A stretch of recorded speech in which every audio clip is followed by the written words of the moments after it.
Hello there, my name is Steve Gerhardt, and as always, this is the Unagi Observer. The reason why you're not seeing my face is because, well, I have COVID, and I kind of look like the Unabomber about to expound on his manifesto. So I'm not really looking sane. I feel sane, but I feel also sick. So I got a little bit of the COVID bug, but otherwise I'm doing okay. But this week we're going to talk about some of the games that we came across. And so I'm going to give just a little tiny review for each one of them and just give you an idea whether or not you should give them a try or not. Some of the games were really cool. Some of them were very difficult to understand. And some of them had really great nostalgia value. So, yeah, let's get into it. So before we get into the game reviews, let me just kind of explain how this works at Gen Con. So basically, one part of Gen Con is that you can go to this games library, and it's a huge thing. They have all these different board games, card games, the whole 9 yards. And what you can do is you can purchase tickets to go in there and to check out a game at a time. And they take your name and your phone number, and then you have an area, huge designated area, with which to sit down and play this game as long as you would like to, or as many games as you would like to. So it's kind of a neat little concept, and you can get an idea what all the different kinds of games that you want to play. So, we try to run the gamut between, card games, board games, strategy games, the whole 9 yards, see what we can find. And some of it's new stuff, and some of it's just really old stuff, and you're going to get to see that here in a moment. But I just wanted to describe that for you.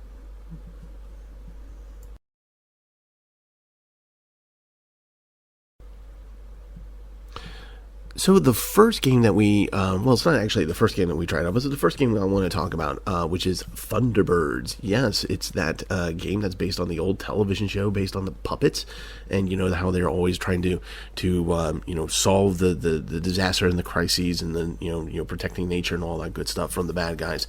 Very early 60s, 70s kind of kid drama puppetry. It was always a fun sci-fi thing to watch. It's much parodied these days. So we decided, why not? We get to grab the board game. It is one of those games where you have to have more than two people playing it. Now, the game itself says that you can play it as a two-person game, and they have rules for as it being a two-person game. The problem is that we don't know how you can actually win it as a two-person game. Now, again, this is a cooperative game, meaning that all the players are in it together, trying to bring their thoughts and resources to the fore. So it's not like anyone's trying to beat out anybody else. This is literally a team effort game. So the more players that you have, the better odds that you are going to actually win the game as a team. As two players, we got about halfway through and we realized there's no way in heck we're going to be able to win this game. So we kind of gave up. But conceptually, this is a really neat game. It brings that back some nostalgia vibes. And if you have a group of people, I would say 3 or more, certainly, give this game a try. It's visually, kind of nice to look at. It's got fun pieces. Yeah, so, if you have enough people, give it a try.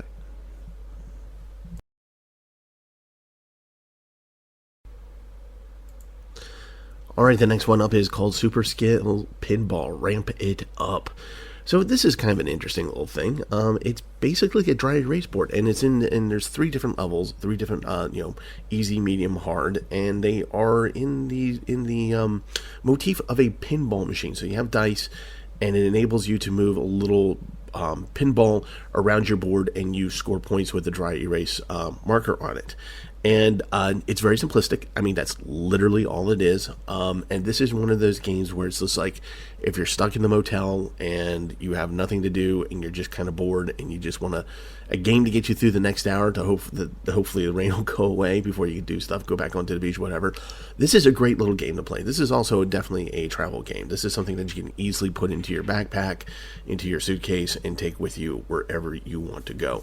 The graphics, of course, are supposed to be exciting because it's supposed to be a pinball machine. It's fairly straightforward, very simple, and actually a little bit of fun. So, this is something that, if you're a traveler, this might be worth having.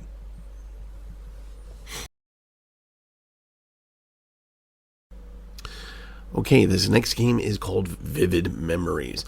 The idea of this game is that you get a card and it's your kind of your mission card. It's the dream that you're kind of trying to go after, your goal and your dreams that's supposed to happen in real life. So whatever it is that you dream to be, a forest ranger, an astronaut, a fireman, or a woman pilot, or whatever it is, you have these cards. Now you go around. There's no dice in this, but there's a lot of like little crystals that you deal with, and so each card tells you what you can do and how to do it, and then each card you use it and discard it, or you place it into a tile holder, which enables you to create a path. Now, the more paths that you create, the more points you get. Now, obviously, if you're able to get your vivid memory to be a dream, then you win, of course, the game. Otherwise, it's basically a point scored. This is a kind of a no-brainer game. It's everyone just kind of plays their tiles out, and there's no real strategy to this. Like, there's no real blocking of other people. Like, I feel like if you had more than two people, then you could probably do things like that if you wanted to. But really, this is just about seeing who can get the most points first.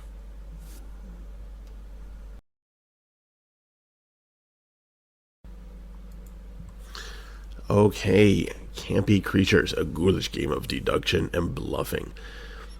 Here's the thing. The rules are so not clear in instructions. It is baffling. And it doesn't help that when you go online to find actual rules, people to explain the rules, that a couple of people go, oh, these are perfectly, these are explained perfectly well.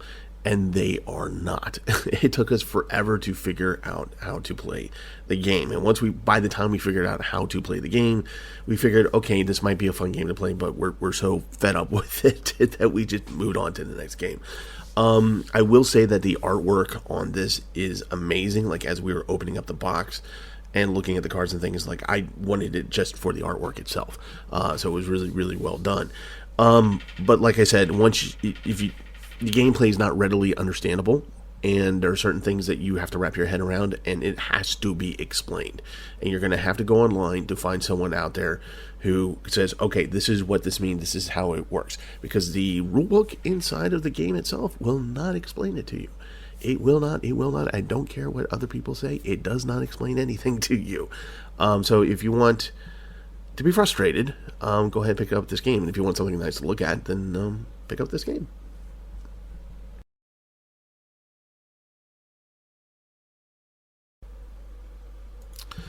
Okay, from the people from FlyingBuffalo.com, the same people who gave you turn-based email games out of the 70s and 80s, comes this board game called Nuclear War, a fast-paced comical card game for 2 to 6 players of all ages. So there's a bunch of cards playing mats, and there's a spinny wheel of death that we like to call it, because basically, if you let off a nuke, this is not only do you have initial damage, but this spinner also gives you reciprocal damage, like fallout and things like that, or additional people die because it's enriched uranium or whatever. This is a fun game to play. The rules at first are a little bit unclear. You have to take a moment, kind of look at it, understand it, and then once you do, it's actually a pretty fun, grimdark game, but it is fun. So if you ever come across this, give it a try. For those of you who are Flying Buffalo fans, you know exactly what this game is.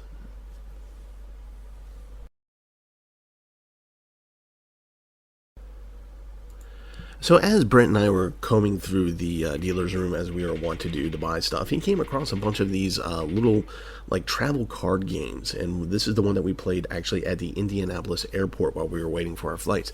It's called Yet, and you're in these really kind of stylish Victorian blimps, and you're out to steal time. So you set the cards in kind of like a clock, and you kind of move around and try to steal each part of the clock. And, of course, the person with the most points wins the game. It's a card-based game. There are no dice involved. This is it. This is actually all there is to it. And this is definitely one of those games where you can play it pretty quickly. You can play it fairly slowly, kind of depending on like how strategizing you want to be, that kind of thing. And clearly we got through like one round before Brent had to go to get to his plane. But this is definitely one of those things where you'll probably wind up playing 3 or 4 games of this before you move on to something else. A great travel game. Again, you can see how small this is, and if you're a traveler, that's a great thing. If you are actually a camper, This is even better. This is so tiny that won't take up any room in your rucksack. So not only does it have the advantage of being small, of being a very simple game system, very simple card game system, it's actually fun. We really enjoyed playing this game. So if you come across this, it's pretty cheap. I think it's like $5, and pick it up for yourself. It's a fun game to play. Okay, I believe this is the actual first game that we played this year at Gen Con, Village. It is a resource domination strategy kind of game. The idea is that you are a family and you work through about 4 generations to put your family from the bottom of the village to the top of the village of influence and power. And there are different ways that you can go about it. You can be like, the best farmer there ever was, the best merchant. You can involve yourself in the church. You can, combination thereof. You can be on the village council, things like that. So there's a lot of bartering. There's a lot of strategizing. There's a lot of, you have to think before you pick certain items. If you are a Catan player, this is definitely going to be up your alley. It's that kind of a thing where you're basically trying to keep track of and use your resources as to the best of your ability to be able to move forward and be successful in the game. And of course, the winner of the game here in Village is that by the 4th generation, your family is at the top of the power pyramid, and you rule this village. It was a fun game. We liked it. But this does, like, Settlers of Catan and other games like it, it does take time. So make sure that you give yourself plenty of time to play this game, like about 40 minutes or so.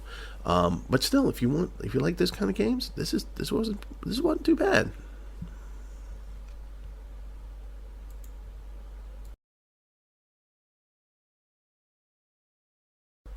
Okay, we all know it. We've all heard of it. BattleTech. So Brent and I believe it was last year, we went to a BattleTech boot camp, and we enjoyed it. We learned kind of the basics of how to play the game, but it was a much more detailed game, beginner's game. Like we learned about how take damage from heat sinks and things like that, and much more detail. Now, even so, learning in that boot camp, it was like, we would not even compare to the players that have been doing it for like 20 years or whatever.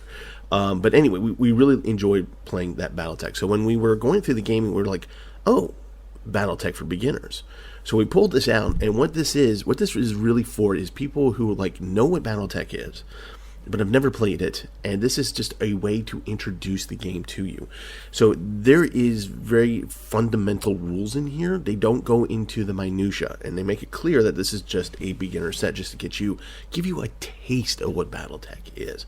So they don't talk about the heat sinks and things like that, and so there's a lot of stuff, extraneous stuff out there that is not included in the beginner set because they don't want to overwhelm you. They want to draw you into the game. So as in that purpose, this game was quite enjoyable for both of us. It gave us a better understanding of certain other aspects of the BattleTech game that moving forward we might actually become more BattleTech kind of guys. I don't know. We'll have to see, but we're enjoying what we're getting here. So if you are wondering what BattleTech is like and you want to have a taste of it, but you don't want to be overwhelmed by the details, give this a try. You might like it.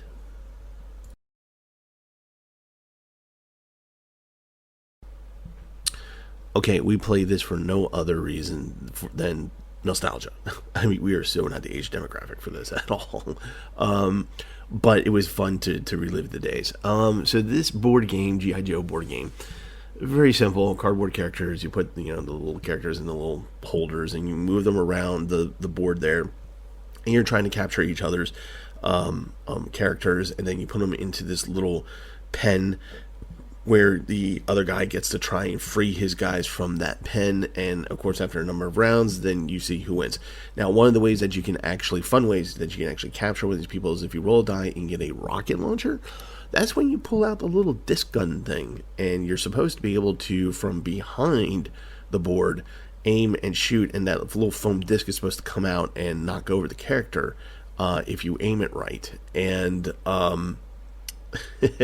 and that's how you get the character. Unfortunately, we couldn't get the gun to work. No one had the right tools to open it up and put in batteries. I actually had the batteries to make it run, but oh well. So we were throwing the foam discs at our characters.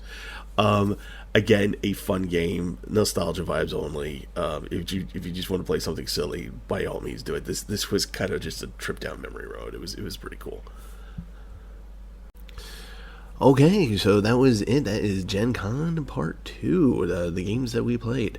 So I hope you might try some of these games, because some of them were pretty cool. But yeah, that's going to be about it for this week. Unfortunately, like I said, I have COVID. I am actually feeling very tired at the moment. So I'm probably going to go back to the couch and sit like a blob and drink some OJ, eat some bananas or apple slices or whatever, and sit here and watch TV, probably some anime. So, there we go. But anyway, hopefully feel better for you guys next week, and I hope you guys stay healthy. Make sure you do the things that you need to do to stay healthy, because I want to see you guys in the future. And yeah, so that's going to be about it. And as always, love you guys, and watch more anime.